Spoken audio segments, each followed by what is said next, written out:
This bulletin is sponsored by Earth Diagnostic Center. नमस्कार, मैं हूं जयश्री नागदा और आप देख रहे हैं सीबीसी न्यूज राजस्थान का प्राइम टाइम बुलेटिन। खबरों में जाने से पहले एक नजर आज की न्यूज हेडलाइंस पर। ऑपरेशन थिएटर में डॉक्टर की डर्टी डिमांड, नर्स को बोला डॉक्टर मास्क हटा किस करूंगा। कांग्रेस एमएलए विधुड़ी के बड़बोलेपन ने बढ़ाई गहलोत की चिंता की लकीरें। राजस्थान में 75 साल का रिकॉर्ड तोड़ा तूफान ने, ताउते से भी तेज थी हवा की रफ्तार।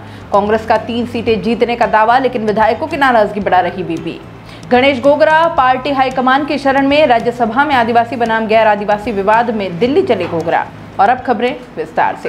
राजस्थान के सबसे बड़े सरकारी अस्पतालों में से एक अजमेर के JLN हॉस्पिटल में आज सुबह से हंगामा मचा है। यहां नर्सिंग कर्मी और रेजिडेंट डॉक्टर्स एसोसिएशन आमने सामने हो गए हैं। दोनों ओर से एक दूसरे के खिलाफ कानूनी कार्रवाई की मांग की जा रही है और मांग नहीं मानने पर अनिश्चितकालीन कार्य बहिष्कार की चेतावनी भी दी गई है। दरअसल आरोप यह है कि मंगलवार देर रात JLN अस्पताल के ऑपरेशन थिएटर में महिला नर्सिंग कर्मी से नशे में धुत डॉक्टर ने छेड़छाड़ कर दी। विरोध करने पर नर्सिंग कर्मी को थप्पड़ मार दिया और मामले में महिला नर्सिंग कर्मी ने कोतवाली थाने में डॉक्टर के खिलाफ शिकायत भी दे दी है।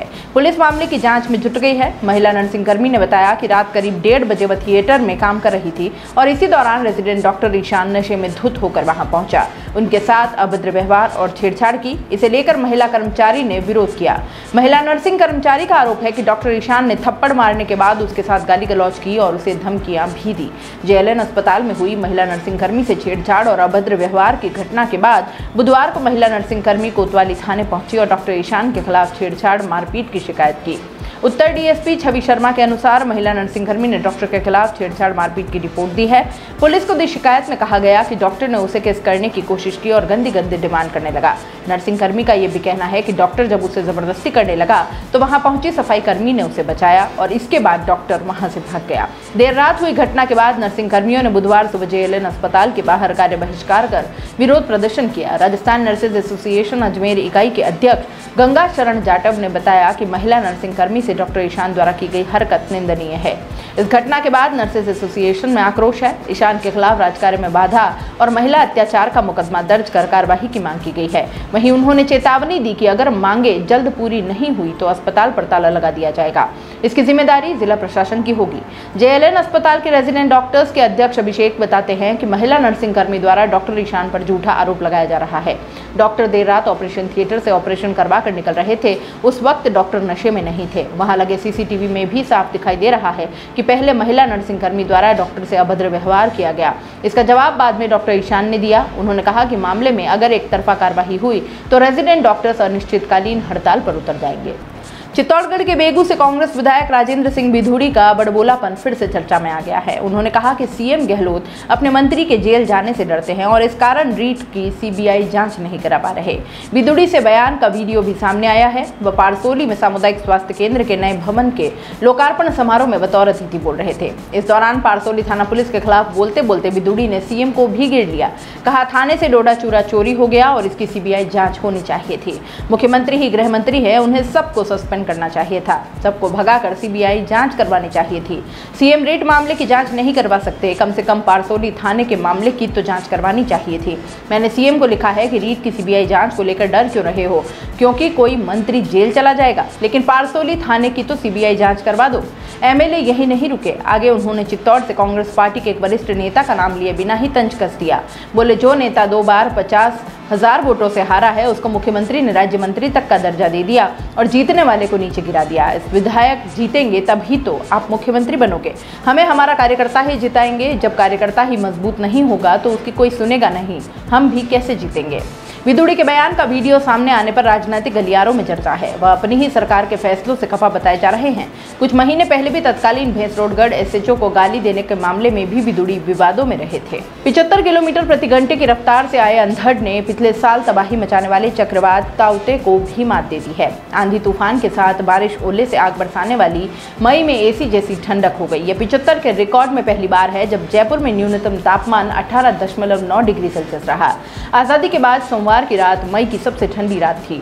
पिछले 10 साल का रिकॉर्ड देखें तो 2 बार भी ऐसा रहा जब मई में जयपुर का न्यूनतम तापमान 19 से 20 डिग्री सेल्सियस के बीच दर्ज हुआ हो। पिछले साल मई महीने में जब अरब सागर में उठे चक्रवाती तूफान ताउते का असर जयपुर में पड़ा था, तब जयपुर में 43 mm रिकॉर्ड बारिश हुई थी। उस समय लगातार 2-3 दिन तक तेज बारिश का दौर चल पड़ा था, लेकिन तब भी तापमान 19 डिग्री सेल्सियस से नीचे नहीं गया।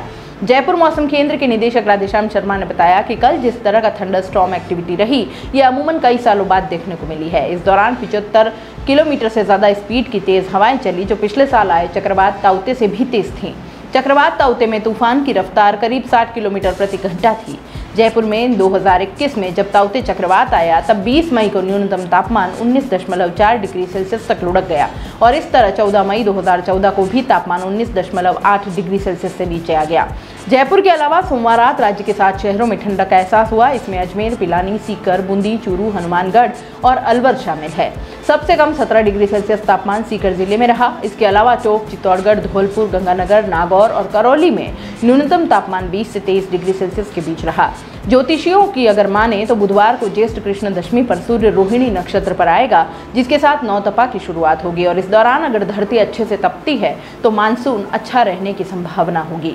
इस बीच अगर आंधी बारिश होती है तो आशंका रहती है कि मानसून में बारिश कम होगी। उन्होंने बताया कि आषाढ़, श्रावण, भाद्रपद और आश्विन इन 4 महीनों को मानसून सीजन माना जाता है। नौतपा के 9 दिन इन 4 महीनों के पखवाड़ों के समान माने जाते हैं। नौतपा में मौसम कैसा रहेगा उसे देखकर ही भविष्य के मानसून का अंदाजा भी लगाया जाता है। राज्यसभा चुनाव के रण के लिए अधिसूचना जारी हो गई है। नामांकन की प्रक्रिया भी शुरू हो गई है।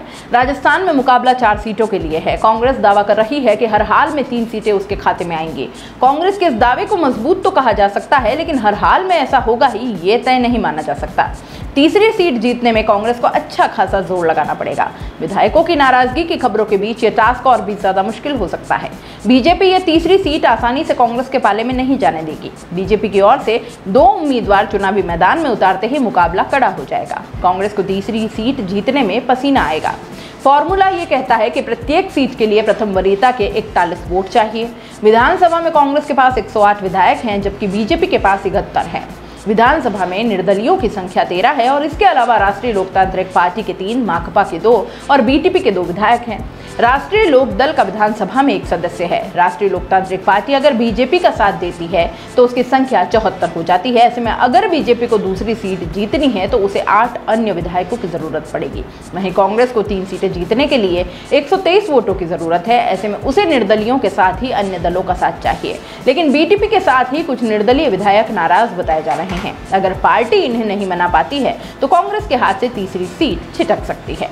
बीटीपी और निर्दलियों के साथ ही कांग्रेस के खुद के भी कुछ विधायक नाराज चल रहे हैं। वे पार्टी की मुश्किलें बढ़ा रहे हैं। हाल ही में डूंगरपुर विधायक गणेश गोगरा ने अपना इस्तीफा भेजकर नाराजगी जाहिर की थी। वे पार्टी के आला नेताओं से मिलकर भी अपनी नाराजगी जता चुके हैं। वहीं पार्टी में गहलोत पायलट खेमे के बीच का कोल्ड वॉर भी अभी खत्म नहीं हुआ है। ऐसे में तीसरी सीट कांग्रेस के पाले में तय नहीं कही जा सकती है। वागड़ क्षेत्र में कांग्रेस नेताओं के बीच राज्यसभा टिकट और स्थानीय वर्चस्व को लेकर मचा घमासान थमता नजर नहीं आ रहा। नाराज होकर सीएम को इस्तीफा भेजने वाले डूंगरपुर विधायक और यूथ कांग्रेस प्रदेशाध्यक्ष गणेश गोगरा पार्टी हाईकमान से मिलने दिल्ली पहुंच गए। वहां उन्होंने कांग्रेस के संगठन महासचिव केसी वेणुगोपाल से मिलकर सीएम के नजदीकी कांग्रेसी नेता दिनेश खोडनिया की शिकायत की है। गोगरा ने 3 दिन पहले खोडनिया पर पार्टी कमजोर करने और मनमानी करने सहित जो आरोप लगाए थे, वही आरोप वेणुगोपाल के सामने भी दोहराए। खोडनिया का नाम राज्यसभा के लिए चला था, लेकिन आदिवासी विधायक उनके नाम का विरोध कर रहे हैं। राज्यसभा में आदिवासी बनाम गैर आदिवासी का विवाद गहरा गया है। गोगरा ने संगठन महासचिव केशव वेणुगोपाल से मिलकर दिनेश खोडनिया को राज्यसभा उम्मीदवार नहीं बनाने की बात कही है। गणेश गोगरा से मुलाकात के बाद जब पूछा तो उन्होंने इतना ही कहा कि केसी वेणुगोपाल से जो कहना था वह कह दिया है, उनके सामने बात रख दी है। राज्यसभा चुनाव से पहले कांग्रेस में उठा विवाद अचानक नहीं है। सीएम के नजदीकी दिनेश खोडनिया के खिलाफ डूंगरपुर के अलावा पूरे आदिवासी बेल्ट के आदिवासी विधायक आवाज उठाने लगे हैं। प्रतापगढ़ से कांग्रेस विधायक रामलाल मीणा ने ट्वीट किया कि डूंगरपुर में कांग्रेस बिखर रही है, चुनाव से पहले आलाकमान इस पर गौर करे। रामलाल मीणा के अलावा कई पूर्व विधायकों ने भी खोडनिया के खिलाफ मोर्चा खोल दिया है। खोडनिया पर आदिवासी नेता सीएम के नाम का इस्तेमाल करके मनमानी करने का आरोप लगा रहे हैं। आदिवासी इलाके में जिस तरह कांग्रेस में विवाद दिख रहा है, उसके पीछे असली वजह राज्यसभा का टिकट है। जैन समुदाय से आने वाले दिनेश खोडनिया राज्यसभा टिकट के दावेदार माने जा रहे हैं। आदिवासी विधायक और नेता वागड़ के किसी आदिवासी नेता को कांग्रेस से राज्यसभा भेजने की मुहिम चला रहे हैं। इस मुहिम में बीटीपी के विधायक भी जुड़ गए हैं। अब राज्यसभा के उम्मीदवार घोषित होने तक ये विवाद जारी रहेगा। उदयपुर जिले के कानोड़ थाना पुलिस द्वारा मंदबुद्धि युवक के खिलाफ एनडीपीएस एक्ट के तहत 40 ग्राम अफीम का मामला थमने का नाम नहीं ले रहा। पुलिस की कार्रवाई को कायराना हरकत बताते हुए विरोध किया जा रहा है। पूरा मामला कानोड़ निकट गढ़पुरा निवासी बबरू सिंह उर्फ भगवत सिंह चुंडावत का है। उसके खिलाफ पुलिस द्वारा दर्ज किए गए 40 ग्राम अफीम के मामले में बुधवार को राजपूत समाज में खासा आक्रोश देखा गया। क्षत्रिय महासभा और करणी सेना कानोड़ और डुंगला के पदाधिकारी व कार्यकर्ताओं ने पुलिस के खिलाफ नारेबाजी करते हुए कानोड़ तहसील कार्यालय पहुंचे, जहां मौजूद तहसीलदार लक्ष्मी नारायण सिंह राठौड़ को ज्ञापन सौंपकर दोषी के बारे में पुलिसकर्मियों को बर्खास्त करने की मांग की है। तहसील कार्यालय पर विरोध प्रकट करते हुए राजपूत समाज के लोगों ने कानोड़ थानाधिकारी घेवर चंद और अन्य पुलिसकर्मियों द्वारा एक मंदबुद्धि समाज के युवा के खिलाफ दर्ज किए मामले को झूठा मनगढ़ंत बताते हुए थानाधिकारी के साथ दोषी पुलिसकर्मियों के विरुद्ध कठोर कार्रवाई की मांग की है। वहीं चेतावनी भरे शब्दों में कहा कि अगर सरकार निर्दोष बबरू सिंह को रिहा और दोषियों को बर्खास्त करने की कार्यवाही नहीं करती है तो फिर मेवाड़ ही नहीं पूरे राजस्थान में इसे आंदोलन का रूप देते हुए पुलिस थाने का घेराव और प्रदर्शन किया जाएगा। दिए हुए ज्ञापन में बताया कि पूरे मामले की निष्पक्ष जांच हो, थानाधिकारी सहित दोषी पुलिसकर्मियों की मोबाइल लोकेशन खंगाली जाए, जिससे साफ हो जाएगा कि पुलिस ने पीड़ित पक्ष को झूठा फंसाया है। ज्ञापन के दौरान डुंगला के उप प्रधान रंजीत सिंह सारंग देवोत, राष्ट्रीय राजपूत करणी सेना के कानून अध्यक्ष सुरेंद्र सिंह, डुंगला अध्यक्ष दलपत सिंह गौड़, दशरथ सिंह गौड़, क्षत्रिय महासभा उपाध्यक्ष बहादुर सिंह गौड़, शंकर सिंह कराना, जीवन सिंह गौड़, प्रदीप सिंह कृष्णावत, कानोड़ नगर पालिका पार्षद भवानी सिंह चौहान और लाल सिंह सारंग देवोत, चेतन सिंह भाटी सहित कई करणी सैनिक मौजूद थे। आज के समय में अगर देखा जाए तो जहां अपने अपनों से ही मुंह मोड़ लेते हैं, वहीं कुछ लोग आज भी मानवता में लोगों का यकीन बनाए हुए हैं। उदयपुर के ज्योति सेवा शक्ति संस्था के पंकज शर्मा भी इसी का उदाहरण है। दिनांक 23 मई को पटेल सर्कल से किसी परिचित का फोन पंडित पंकज शर्मा के पास आता है और बताया जाता है कि एक मानसिक रोगी क्षेत्र में घूमता रहता है और सबको परेशान करता है। कॉल पर उसकी सारी गतिविधियां भी बताई गई और इसके बाद बिना देर किए पंडित पंकज शर्मा वहां पहुंचे और मानसिक रोगी को अपने साथ लेकर गए और अब उसकी पूरी देखभाल की जाएगी। पूरे समय पंकज शर्मा तुलसीराम वहां मौजूद रहे। उदयपुर में और भी कोई ऐसे मानसिक रोगी मिले तो पंडित पंकज शर्मा से संपर्क किया जा सकता है। उदयपुर शहर के न्यू भोपालपुरा क्षेत्र स्थित central public senior secondary school की 3 छात्राएं एशियन स्केट्स डांसिंग में भाग लेंगी। आगामी 30 मई से 6 जून तक नेपाल में आयोजित होने वाली एशियन चैंपियन के लिए सेंट्रल पब्लिक स्कूल की मुक्ता, तनिष्ठा और पूर्व छात्रा कृष्णा का चयन हुआ है। विद्यालय की चेयरमैन श्रीमती अलका शर्मा तथा प्राचार्य श्रीमती पूनम राठौर ने टीम को आशीर्वाद देकर रवाना किया है। प्राइम टाइम बुलेटिन में इतना ही। दीजिए इजाजत। नमस्कार। This bulletin is sponsored by earth diagnostic centre. दोस्तों, सीबीसी न्यूज आपके सहयोग से लगातार बढ़ता जा रहा है। स्वतंत्र पत्रकारिता का सहयोग करने के लिए आपका धन्यवाद। सबसे पहले तो जिन लोगों ने हमारे चैनल को सब्सक्राइब नहीं किया है तो पहले सब्सक्राइब करें, जिसका कोई शुल्क नहीं लगता और बड़ा आसान है। बस नीचे दिख रहे लाल सब्सक्राइब के बटन को दबाना है और पास में दिख रहे बेल आइकन को भी दबाना है, ताकि आपको अपने सीबीसी न्यूज के हर अपडेट्स मिल सके। हमारे इंस्टाग्राम पेज और फेसबुक पेज को भी लाइक करें, फॉलो करें। वहां पर भी आपको मिलती है तरह तरह के अपडेट्स। हम पूरे राजस्थान से आपके लिए लाते हैं वो खास खबरें जो आपके लिए जरूरी है, और वो भी पूरी बेबाकी के साथ।